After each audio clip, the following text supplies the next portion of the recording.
नमस्कार प्रिय विद्यार्थियों। आज की वीडियो के माध्यम से हम लोग चर्चा करेंगे political science BA second semester के प्रथम चैप्टर के बारे में, यानी कि अध्याय संख्या 1 के बारे में आज की वीडियो के माध्यम से हम लोग चर्चा करने वाले हैं। आपका सिलेबस डिस्कशन मैंने ऑलरेडी कर दिया है, जिसमें हम लोगों ने 8 यूनिट में विभिन्न चैप्टर्स और विभिन्न टॉपिक्स के बारे में आपको बताया कि क्या क्या पढ़ना है आपको और कैसे कैसे हम उसको समझेंगे, कैसे कैसे पढ़ेंगे आगे। ये सब आप सिलेबस डिस्कशन के दौरान आप समझ चुके हैं।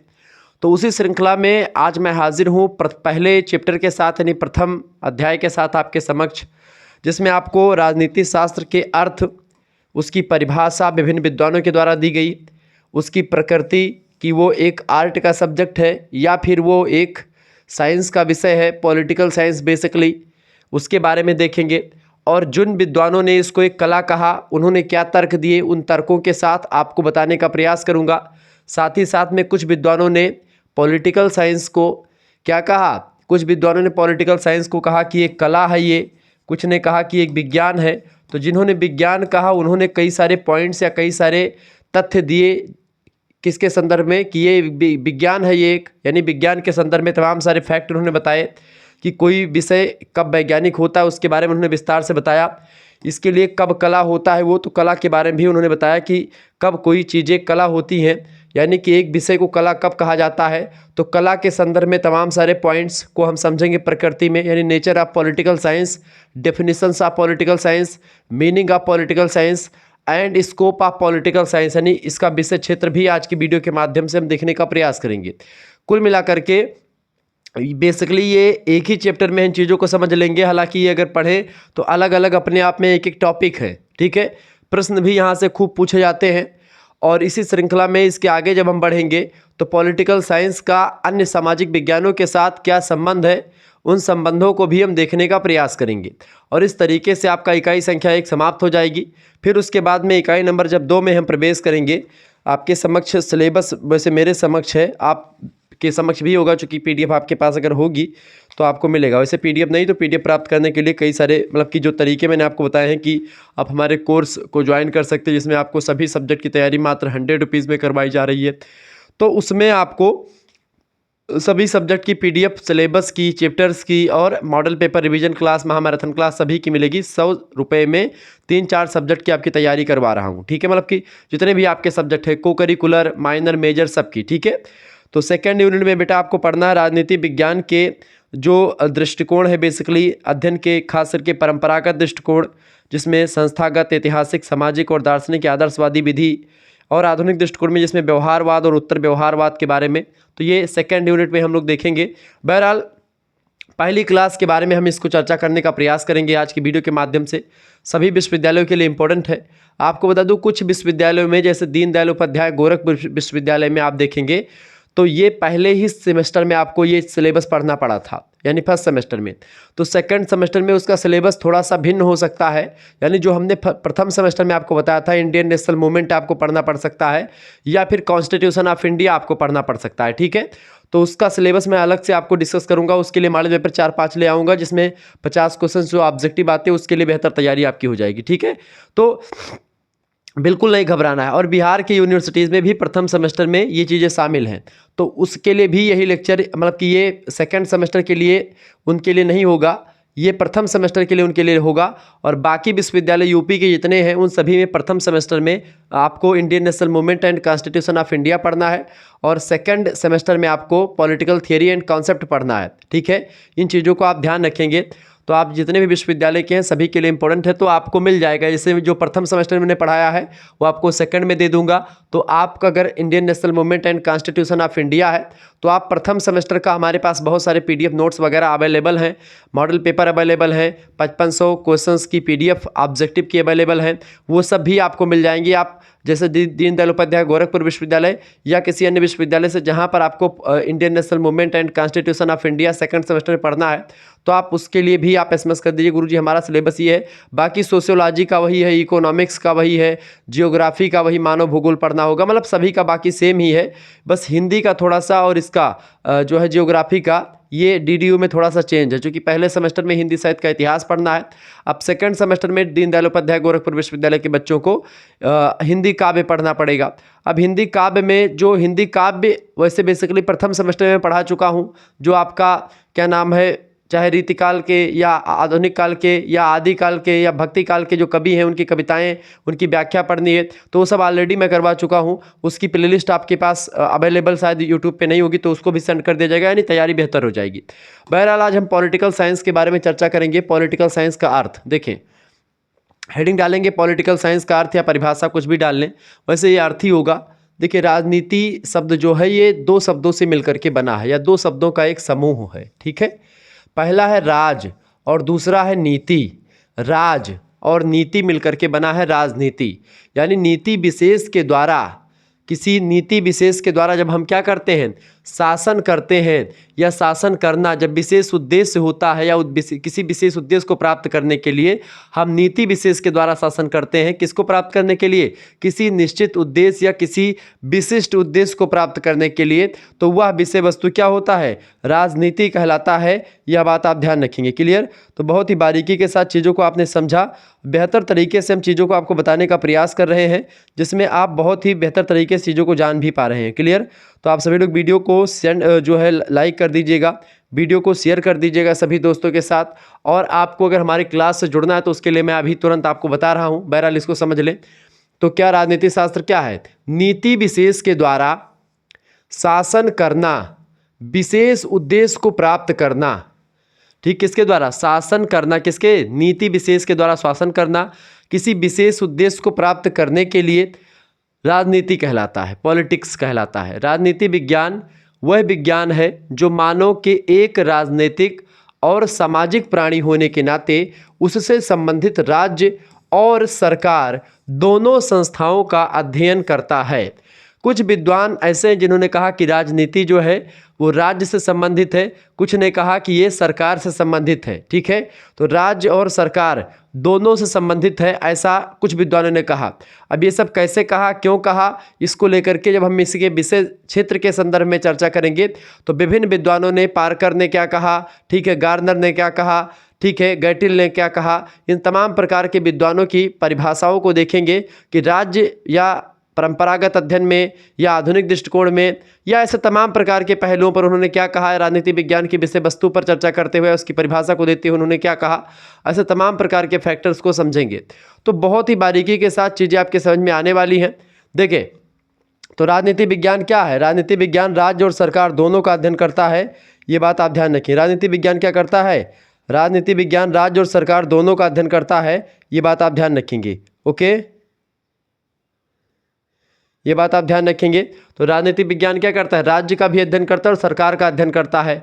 राज्य के क्या अंग होते हैं? देखिए, राज्य में 3-4 चीज़ें होती हैं। सबसे पहली बात, राज्य के अंग आप देखें, राज्य के 4 अंग होते हैं। सबसे पहली बात, एक भूभाग का होना बहुत जरूरी होता है। क्या होना भैया? एक भूभाग का होना, यानी एक सीमित भूभाग हो, एक सीमा हो एक राज्य की। दूसरी बात, उस सीमा में रह रही क्या होनी चाहिए? जनसंख्या होनी चाहिए। यानी किसी भी राज्य के लिए सबसे जरूरी क्या होता है? सबसे पहले एक निश्चित भूभाग का होना। दूसरी, भूभाग माने जमीन जायदाद होनी चाहिए। दूसरी बात क्या होती है? दूसरी बात होती है बेटा जनसंख्या का होना, उसमें रह रहे जो लोग हैं उनका होना बहुत ज़रूरी है। तीसरी बात, उस जनसंख्या पर कंट्रोल पाने के लिए या उस जनसंख्या के कल्याण के लिए या उस जनसंख्या को आगे बढ़ाने के लिए एक सरकार होनी चाहिए। क्या होनी चाहिए? एक सरकार का होना बहुत ज़रूरी है जो जनता पर शासन करे। ठीक है, तो भूभाग होना चाहिए एक, दूसरा जनसंख्या होनी चाहिए, तीसरा वहाँ पर एक सरकार होनी चाहिए, और चौथी बात क्या होनी चाहिए? वो सरकार, जो सरकार है वो संप्रभु होनी चाहिए। क्या होनी चाहिए? वो संप्रभु होनी चाहिए। ठीक है, संप्रभु होनी चाहिए। क्लियर? वो संप्रभु होनी चाहिए। संप्रभु माने होता है क्या? ऐसी सरकार जो कि अपने आंतरिक और बाहरी मामलों पर स्वतः डिस्कशन करे, यानी खुद ही निर्णय ले, किसी दूसरे पर उसको डिपेंड ना होना पड़े। ऐसी सरकारों को संप्रभु सरकार या सॉवरेन कंट्री या सॉवरेनिटी की गवर्नमेंट कहा जाता है।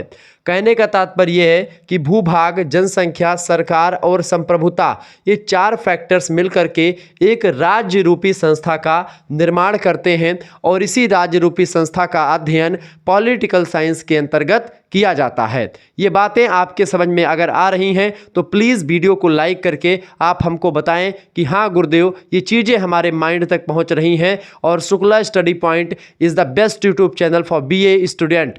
बीए के लिए शुक्ला स्टडी पॉइंट अब तक का सर्वश्रेष्ठ यूट्यूब चैनल है, जिसके माध्यम से कम नहीं तो लाखों बच्चे यहाँ से 80% से ऊपर या 90% तक बहुत सारे बच्चे गए हैं जिन्होंने बहुत अच्छे अंक हासिल किए हैं। अब तो CGP SGP आ गया, तब से और बच्चों का एक प्रकार ऑब्जेक्टिव वालों के लिए तो एकदम से चांदी है, चूंकि बच्चे लिखते हैं और एग्जामिनर उतना उनके हिसाब से नंबर नहीं देते हैं, लेकिन जब ऑब्जेक्टिव परीक्षाएं होती बेटा तो उसमें आपको कोई एग्जामिनर आपको कम नंबर नहीं दे सकता। आपका जितना सही होगा उतना नंबर आपको मिलेगा। तो इसलिए आपकी बार आपको बेहतर तैयारी कर लेनी है। आपसे यहीं से तमाम प्रश्न पूछता, राज्य के कितने अंग हैं? तो राज्य के 4 अंग हैं। कौन कौन से? भूभाग, जनसंख्या, सरकार और संप्रभुता।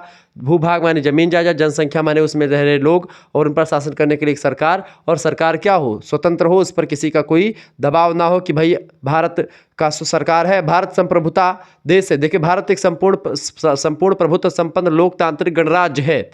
क्यों है?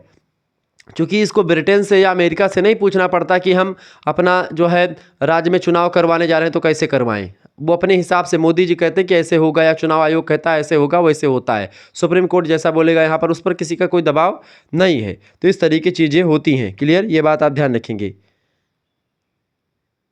क्लियर? आगे बढ़ते हैं और भी चीज़ों को जानने का प्रयास करते हैं। तो इस तरीके से चीज़ें यह क्लियर हुई। तो दोनों संस्थाओं का अध्ययन करता है।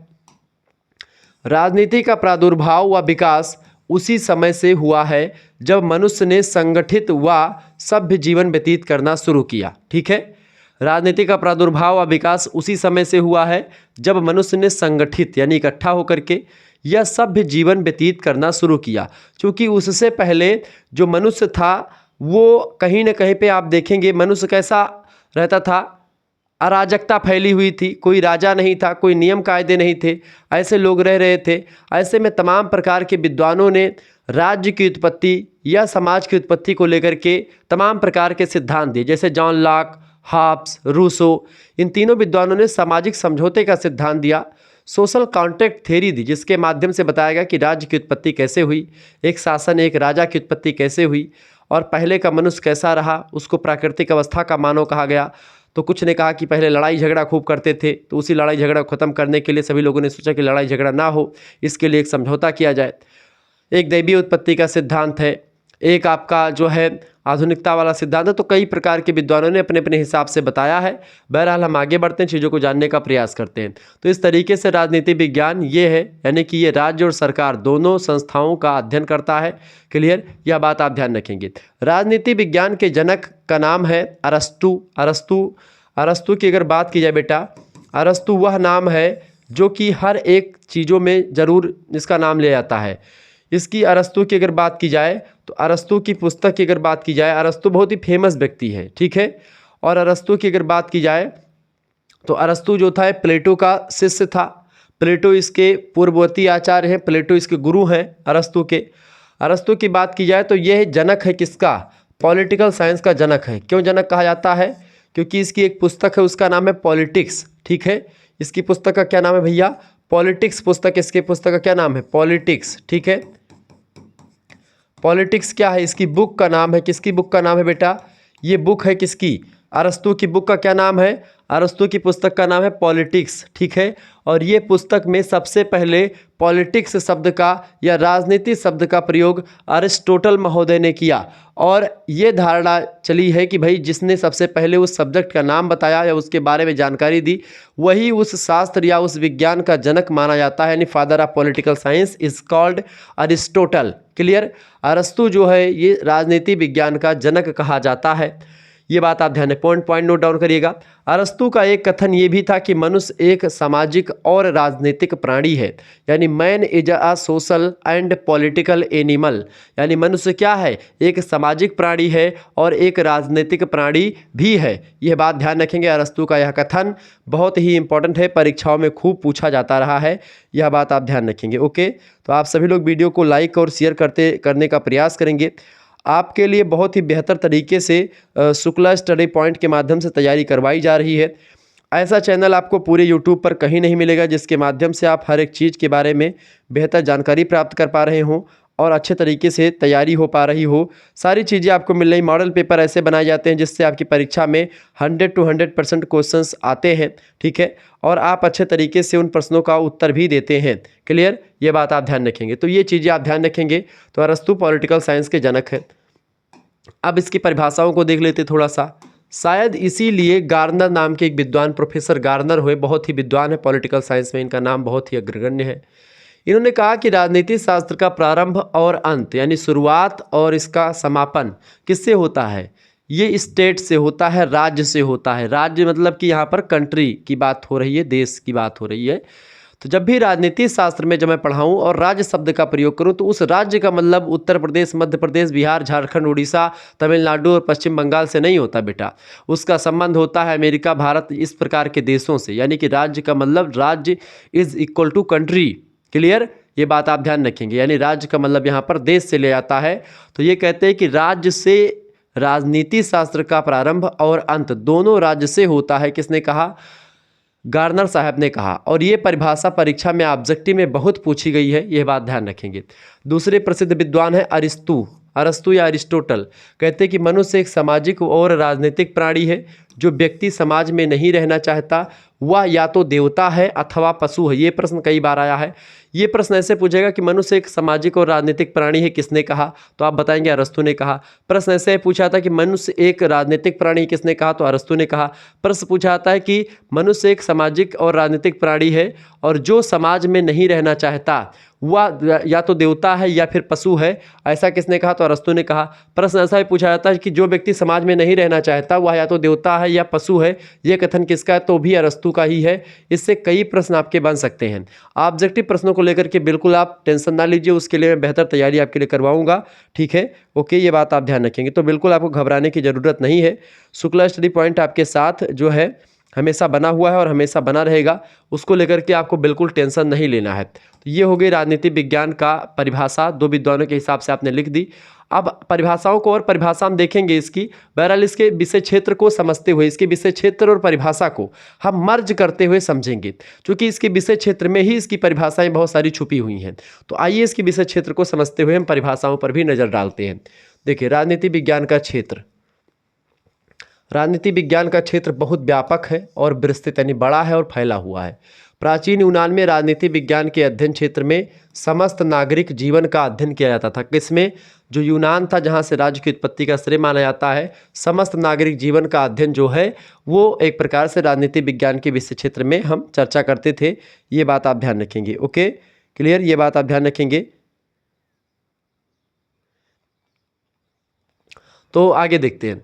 तो ये चीज़ें हम करते थे। मानव जीवन का प्रत्येक हिस्सा राज्य के क्षेत्राधिकार में था और राजनीति विज्ञान के अध्ययन का केंद्र बिंदु भी एक प्रकार से रहा है, ठीक है। राज्य के क्षेत्राधिकार में क्या था? मानव जीवन का प्रत्येक हिस्सा, ठीक है।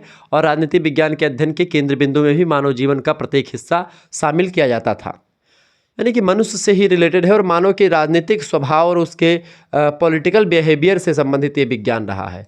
आधुनिक विद्वान राजनीति विज्ञान के क्षेत्र से धर्म और नैतिकता को अलग कर सिर्फ राज्य व शासन संबंधी बातों का अध्ययन करते हैं। यानी कि जो आधुनिक विद्वान हैं, आधुनिक पॉलिटिकल साइंटिस्ट हैं, भूगोल मतलब कि वो राजनीतिवेत्ता हैं, वो कहते हैं कि राज्य और शासन ही केवल पॉलिटिकल साइंस के विषय क्षेत्र में शामिल हो सकते हैं।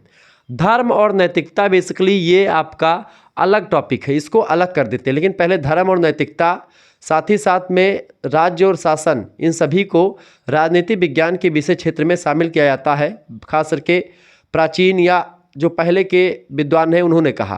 लेकिन आधुनिक दृष्टिकोण में आप देखेंगे राज्य और शासन या सरकार, इन्हीं का अध्ययन इसमें होता है। प्रोफेसर गिलक्राइस्ट बड़े अच्छे विद्वान हैं। इन्होंने अपने शब्दों में परिभाषा को देने का प्रयास किया जो कि इसके विषय क्षेत्र को भी डिफाइन करती है और इसकी परिभाषा को भी बताती है। राजनीति विज्ञान राज्य और शासन दोनों की विवेचना करता है। यानी राजनीति विज्ञान में आप क्या लिख सकते हैं परिभाषा में कि राजनीति विज्ञान राज्य और शासन दोनों की विवेचना करता है। किसने कहा? तो गिलक्राइस्ट महोदय ने ये बातें कही। इसके बाद में अगले विद्वान है पॉल जेनेट, बहुत ही फेमस विद्वान है। इन्होंने कहा कि राजनीति विज्ञान राज्य के आधारभूत तत्वों तथा शासन के सिद्धांतों की व्याख्या करता है। क्या?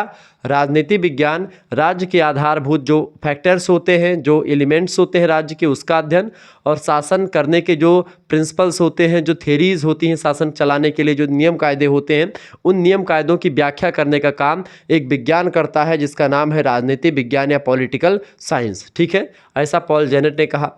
तब तक प्रोफेसर बिलोबी देख रहे थे, कहे कि हम भी परिभाषा देंगे। कहा आपो बताओ भैया। तो प्रोफेसर बिलोबी बड़े गदगद बाणी में कहने लगे कि राजनीति विज्ञान 3 महत्वपूर्ण विषयों का अध्ययन करता है। किसका किसका? सबसे पहली बात राज्य का अध्ययन करता है, दूसरी बात वो उस राज्य पर शासन करने वाली सरकार का अध्ययन राजनीति विज्ञान करता है, और तीसरी बात वो सरकार जो होती है कुछ कानून बनाती है और उसी कानून के आधार पर राज्य करती है। ठीक है, ये बात आप ध्यान रखें, यानी कि राज्य, सरकार और कानून, इन तीनों को राजनीति विज्ञान के विषय क्षेत्र में भी शामिल कर सकते हैं। और इसकी परिभाषा को लिखते समय आप कह सकते हैं कि प्रोफेसर बिलोबी कहे कि राजनीति विज्ञान 3 महत्वपूर्ण विषयों को अपने आप में शामिल करता है या इसका अध्ययन करता है, राज्य, सरकार और कानून। क्लियर? इस प्रकार राज्य, सरकार और मानव तीनों ही राजनीति विज्ञान के अध्ययन की विषय वस्तु हैं। कुल मिलाकर के ये चीज़ें आपकी यहाँ पर क्लियर हुई। ठीक है।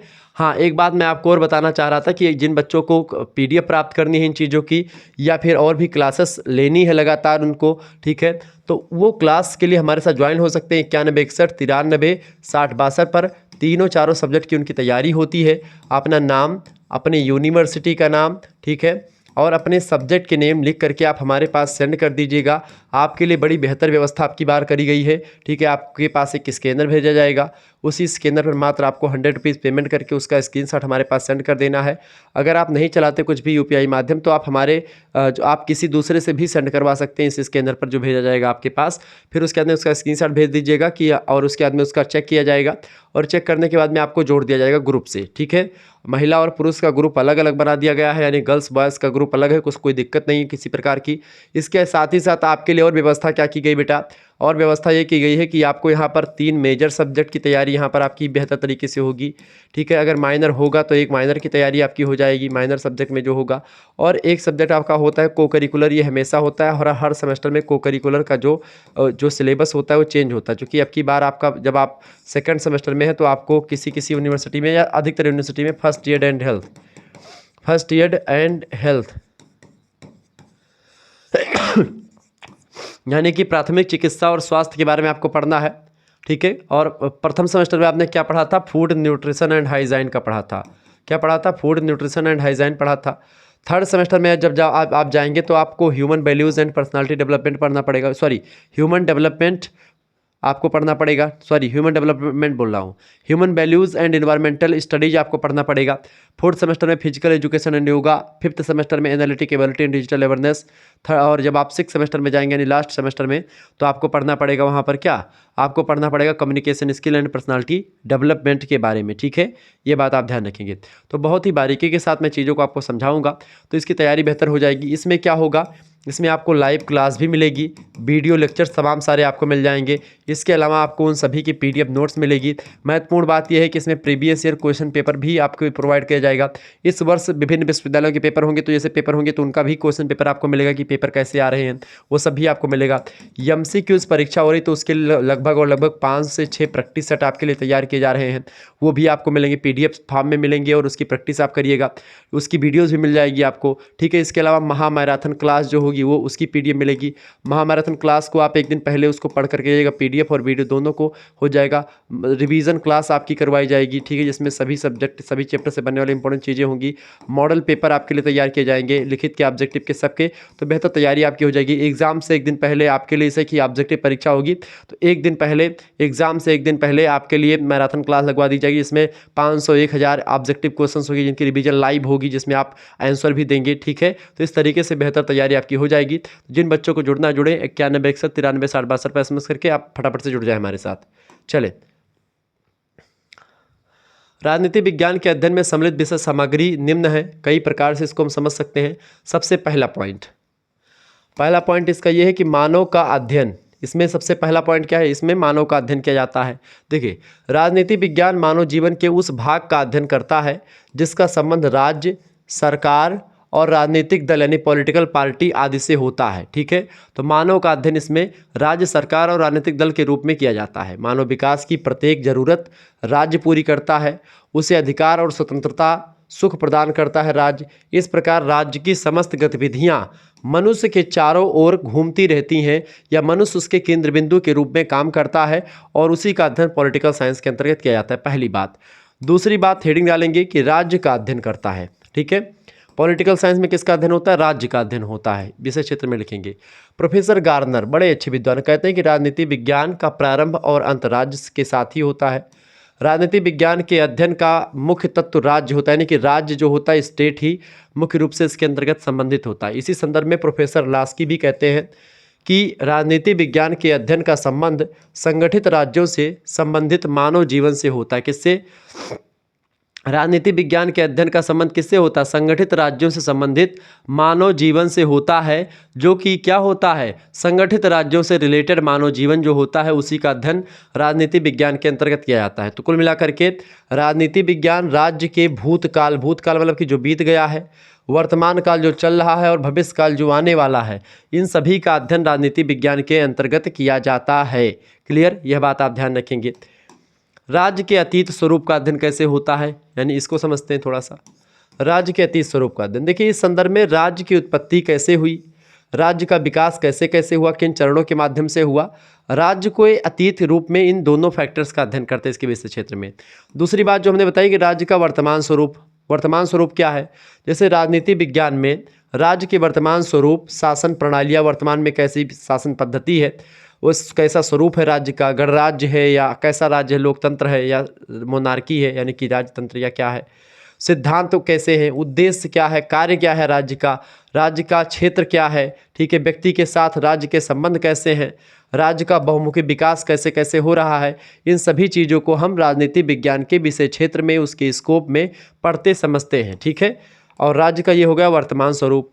अगला आता है राज्य के भावी स्वरूप। भावी मतलब जो आने वाला स्वरूप है, भविष्य का, ठीक है, भविष्य काल।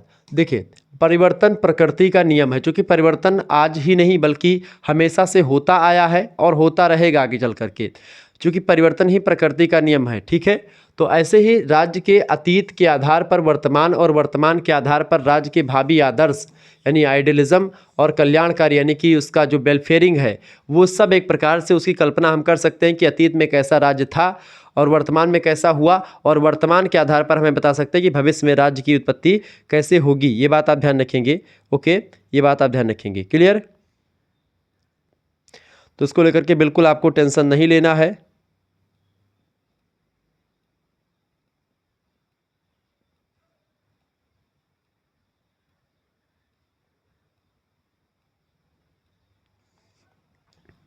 आगे देखें तो इस तरीके से उसकी कल्पना हम कर सकते, तो ये भावी स्वरूप होगा इसका। तीसरा पॉइंट ये है कि राज्य का अध्ययन जो है, मतलब जो होता है राजनीति विज्ञान, वो सरकार का अध्ययन भी करता है। तो राज्य का सरकार क्या हो गया, हमने पहला पॉइंट क्या देखा था, हमने पहला पॉइंट देखा था बेटा, क्या देखा था हमने पहला पॉइंट, आप फटाफट से आप बताने का प्रयास करेंगे।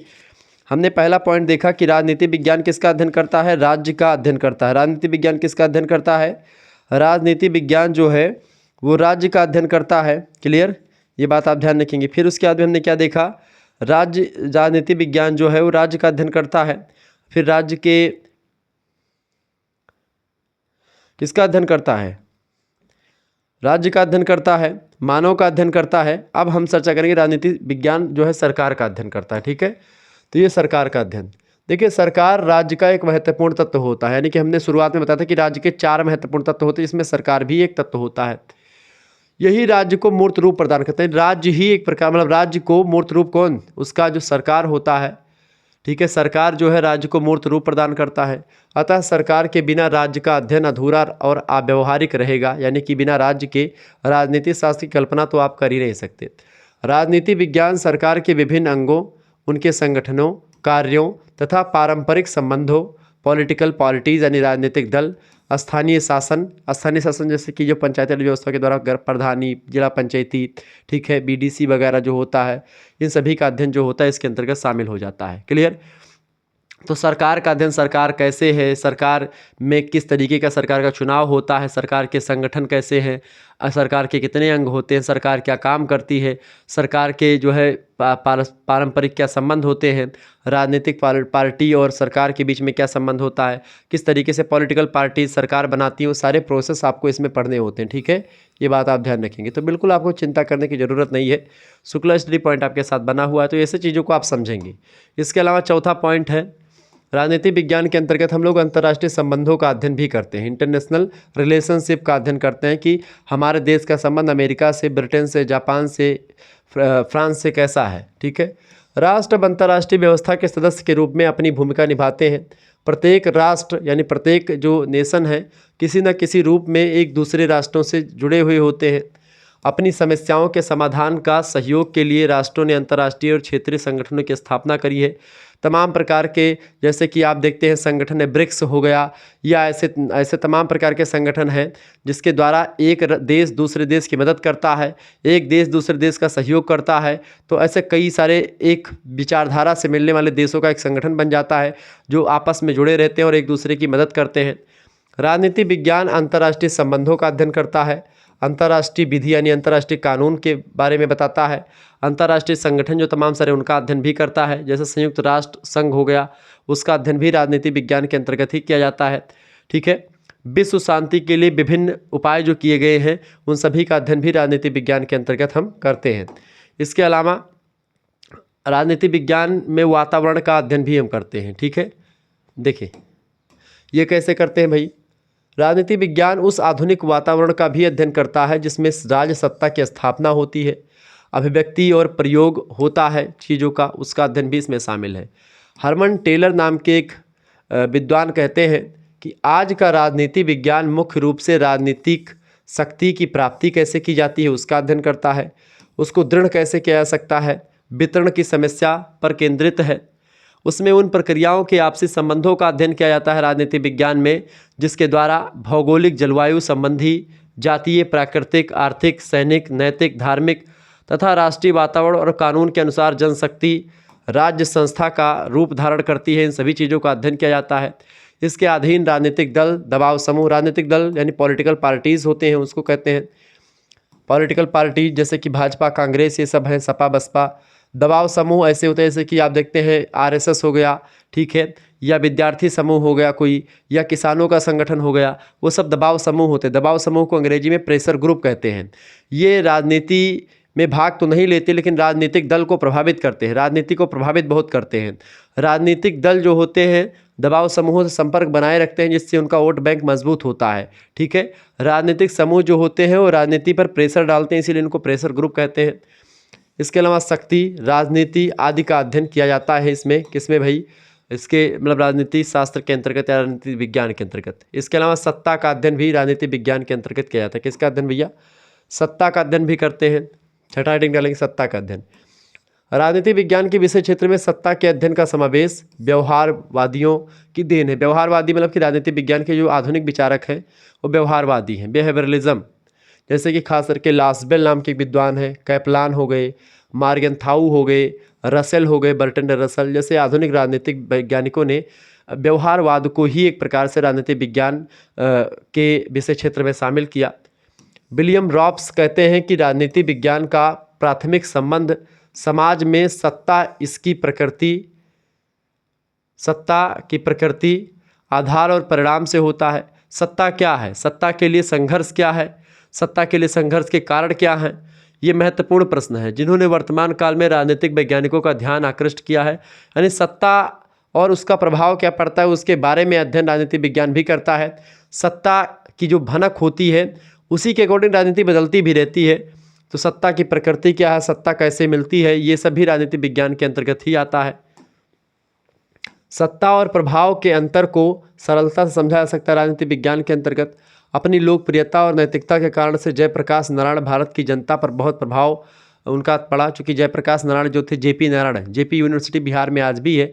जयप्रकाश नारायण वह व्यक्ति थे जिसने इंदिरा गांधी सरकार के खिलाफ बड़ा जो है आंदोलन किया था, और जो 1975 में जो इमरजेंसी थी उसके विरोध में बड़ा किया था। इनको जेल कई बार जाना पड़ा। बहुत लोकप्रिय नेता हैं जयप्रकाश नारायण जी, परंतु उनके पास कोई कानूनी शक्ति या सत्ता नहीं थी, फिर भी उन्होंने जो है जनता को अपने तरफ अट्रैक्ट किया था। उनकी तुलना में पूर्व प्रधानमंत्री मोरारजी देसाई के पास प्रभाव कम और शक्ति या सत्ता अधिक थी।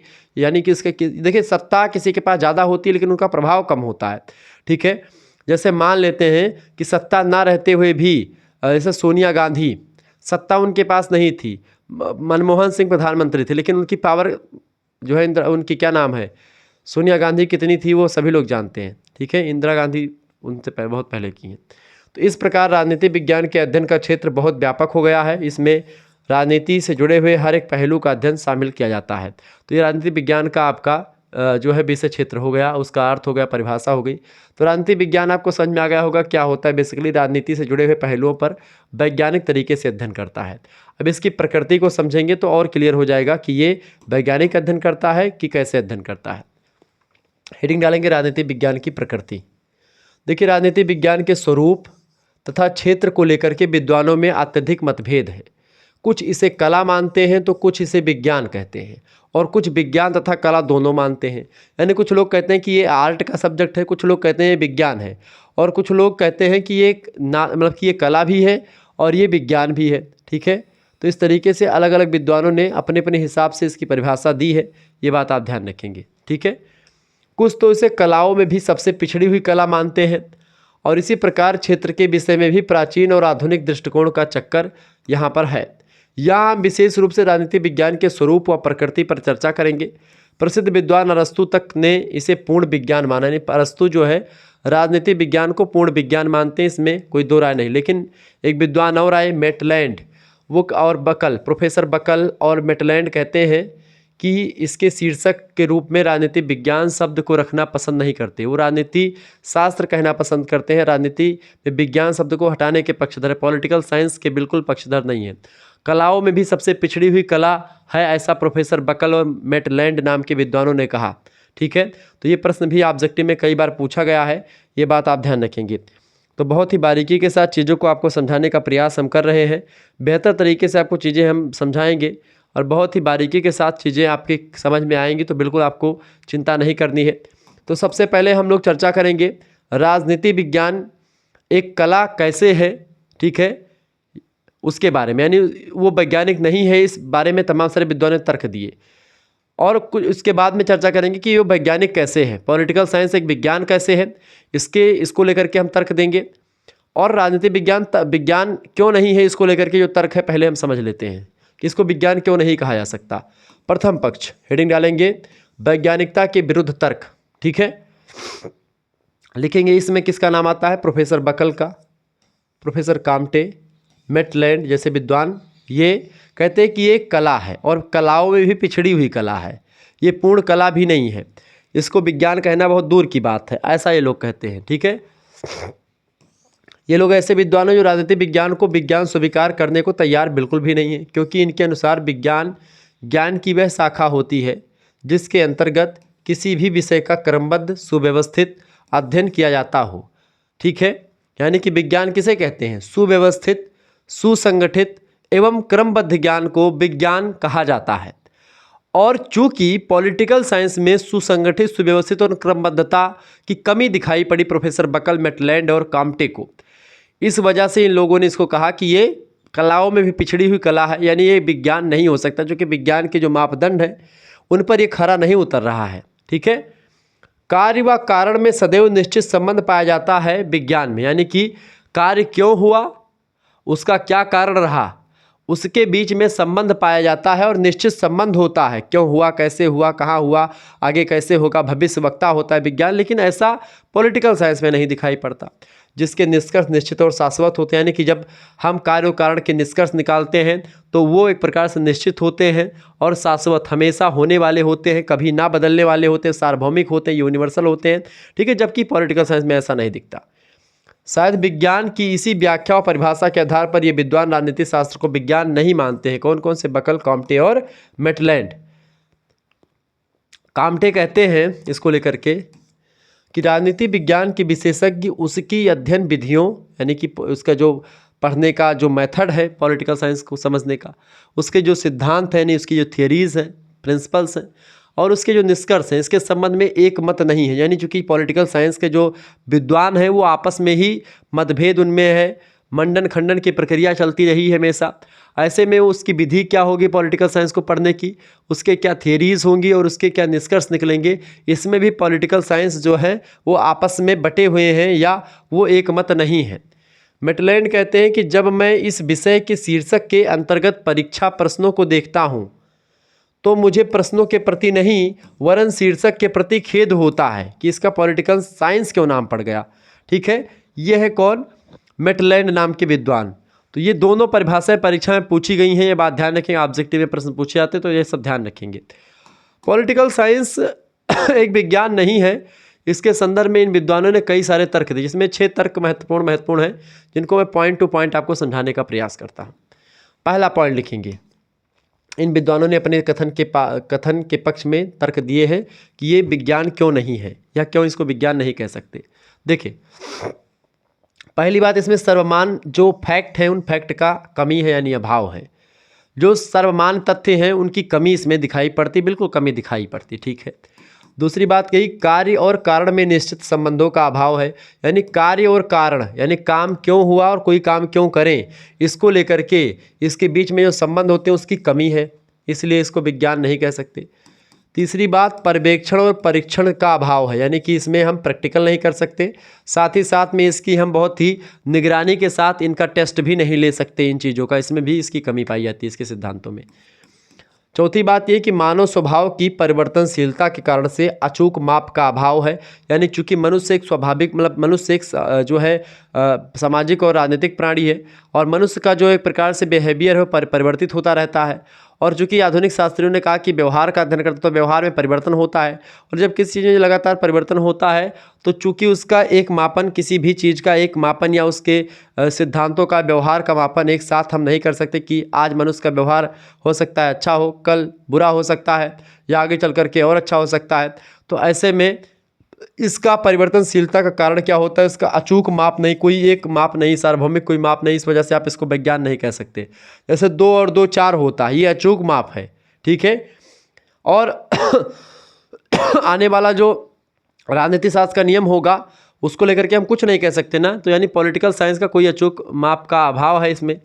इसके अलावा भविष्यवाणी का अभाव है, यानी कि इसमें भविष्य में क्या होगा इसके बारे में आप कुछ नहीं कह सकते, भविष्य में क्या हो क्या ना हो कुछ इसका अता पता नहीं होता है, उसके बारे में हम कुछ नहीं कह सकते। इसके अलावा परिभाषा, शब्दावली, अध्ययन पद्धतियों का व अध्ययन विषय के बारे में वैज्ञानिक एक मत नहीं, वैज्ञानिक जो है अलग अलग तरीके से बताते हैं, इस वजह से ये जो है चीज़ें बिल्कुल फैक्ट नहीं होती हैं और इस वजह से ये एक विज्ञान नहीं है। इसलिए बकल महोदय ने कहा है कि ज्ञान की वर्तमान अवस्था में राजनीति को विज्ञान मानना तो दूर रहा, यह कलाओं में भी सबसे पिछड़ी हुई कला है, ऐसा प्रोफेसर बकल कहते हैं। मेटलैंड कहते हैं कि ये व्यंग्यात्मक भाषा में इसके राजनीति विज्ञान के शीर्षक के प्रति खेद जताया, जताया कि ये भाई इसके मैं शीर्षक प्रश्नों को परीक्षा प्रश्नों को देता हूँ तो मुझे इसके शीर्षक पर खेद होता है कि इसका शीर्षक पॉलिटिकल साइंस क्यों रखा गया। ऐसे में इसके कई जो है बातें बताई गई, लेकिन कुछ विद्वानों का खेमा ऐसा है जो राजनीति विज्ञान को एक विज्ञान मानने के पक्ष में है और वो उसके पक्ष को लेकर के कई सारे तर्क भी देता है, और वो तर्क कौन कौन से उसको मैं आपको बताने का प्रयास कर रहा हूँ, ठीक है। कई सारे तर्क दिए उन विद्वानों ने, जैसे कि द्वितीय पक्ष राजनीति विज्ञान है इसके बारे में है। प्रथम पक्ष के ठीक विपरीत एक दूसरा भी पक्ष है जो राजनीतिक विज्ञान को एक वास्तविक विज्ञान मानता है तथा उसकी वैज्ञानिकता को सिद्ध करने का प्रयास भी करता है कि राजनीतिक विज्ञान एक वैज्ञानिक है, मतलब विज्ञान है, राजनीतिक विज्ञान एक साइंस है। इसको लेकर के कई सारे तर्क दिए गए। देखिए, यह पक्ष बकल, मेटलैंड और अन्य विद्वानों के दृष्टिकोण को त्रुटिपूर्ण और संकुचित मानते हुए राजनीतिक विज्ञान को विज्ञान ही मानता है। इन विद्वानों के द्वारा पदार्थ विज्ञानों की व्याख्या व परिभाषा को राजनीतिक विज्ञान जैसे सामाजिक विज्ञान पर लागू करने की महान भूल की है। सर्वमान्य तथ्यों व कार्य कारण संबंधों में पाए जाने वाले विषय को ही विज्ञान समझा जाए, इस प्रकार का दृष्टिकोण उचित नहीं है। चूँकि विज्ञान की केवल यह परिभाषा देना कि सुव्यवस्थित, सुसंगठित और क्रमबद्ध ज्ञान ही विज्ञान है, ये थोड़ा सा विज्ञान को सीमित दायरे में फिक्स करना हो जाएगा। ठीक है, इसलिए इन्होंने चीज़ों को बताया। आप देखेंगे कि इन विभिन्न विद्वानों के द्वारा इसके विज्ञान होने के पक्ष में कई तर्क दिए, खास करके राजनीतिक विज्ञान के जनक, ठीक है, अरस्तु ही इसको पूर्ण विज्ञान की श्रेणी में लाते हैं। ठीक है, सबसे पहली बात इसके तर्क में क्या दिया गया विज्ञान होने के पक्ष में? पर्यवेक्षण और परीक्षण संभव है इसका। ऐसा नहीं कि पर्यवेक्षण और परीक्षण जो है इसका ये होता ही नहीं है। इन लोगों ने कहा था कि अभाव है इसका, इस वजह से विज्ञान नहीं है। तो केवल अभाव होने से किसी शास्त्र विषय को आप विज्ञान नहीं, ये नहीं कह सकते कि विज्ञान नहीं है। देखिए, कुछ चीज़ें तो होती है, पर्यवेक्षण भी होता है और परीक्षण भी संभव है। बहुत सारे नियमों का पर्यवेक्षण और परीक्षण संभव है, हुआ भी है, तो ऐसे में विज्ञान कहा जा सकता है। कुछ और दूसरा तथ्य ये दिया कि राजनीतिक शास्त्र एक क्रमबद्ध विज्ञान है, एक सिस्टमेटिकल वे में अध्ययन करता है। राज्य की उत्पत्ति कैसे हुई, राज्य के विकास कैसे हुआ, राज्य की उत्पत्ति को लेकर तमाम प्रकार के फैक्टर्स, तमाम प्रकार के जो तथ्य हैं उन तथ्यों के बारे में बताया, सारी चीज़ें बताई गई। समान निष्कर्षों, सिद्धांतों का पाया जाना, यानी समान निष्कर्ष सिद्धांतों के निष्कर्ष पाए जाते हैं, सिद्धांत कैसे डेवलप हुए, विकसित हुए, सब कुछ पूरा बाकायदा से बताया जाता है। इसके अलावा भविष्यवाणी भी इसकी संभव है, ऐसा नहीं कि भविष्यवाणी नहीं कर सकते, बहुत सारे मामलों में भविष्यवाणी भी की जा सकती है। ठीक है, इसके अलावा कार्य कारण संबंध भी इसमें कुछ मात्रा में बताया जाता है, ऐसा नहीं कि पूरा नहीं बताया जाता। तो ऐसे में प्रोफेसर बकल, मेटलैंड और मतलब इन तमाम प्रकार के विद्वानों, काम्टे वगैरह के ये चीज़ों के खिलाफ बताया गया है तमाम सारे विद्वानों के द्वारा। तो कुल मिलाकर के विज्ञान भी है और ये एक प्रकार से एक शास्त्र भी है, यानी कि एक आर्ट भी और एक कला भी है। तो अगले विद्वान मतलब अगले जो है चैप्टर के अंतर्गत हम लोग चर्चा करेंगे राजनीतिक विज्ञान और समाजशास्त्र में क्या संबंध है, ऐसे ही आगे चल करके इतिहास और उसके बीच में क्या संबंध है, हम चीज़ों को अध्ययन करने का प्रयास करेंगे। ठीक है, यहाँ तक आपका चैप्टर संख्या 1 समाप्त हुई, यानी क्लास 1 यहाँ पर समाप्त होती है। क्लास 2 जो होगी इसकी वो आपकी कल या परसों तक आ जाएगी, उसके लिए आप तैयार रहिएगा। मिलते हैं फिर नेक्स्ट वीडियो में, तब तक के लिए जय हिंद, जय भारत। आप सभी का बहुत बहुत धन्यवाद हमारे से जुड़ने के लिए। इसी प्रकार से अपना प्यार बनाए रखेंगे। बहुत बहुत धन्यवाद आप सभी का, बहुत बहुत धन्यवाद। ठीक है।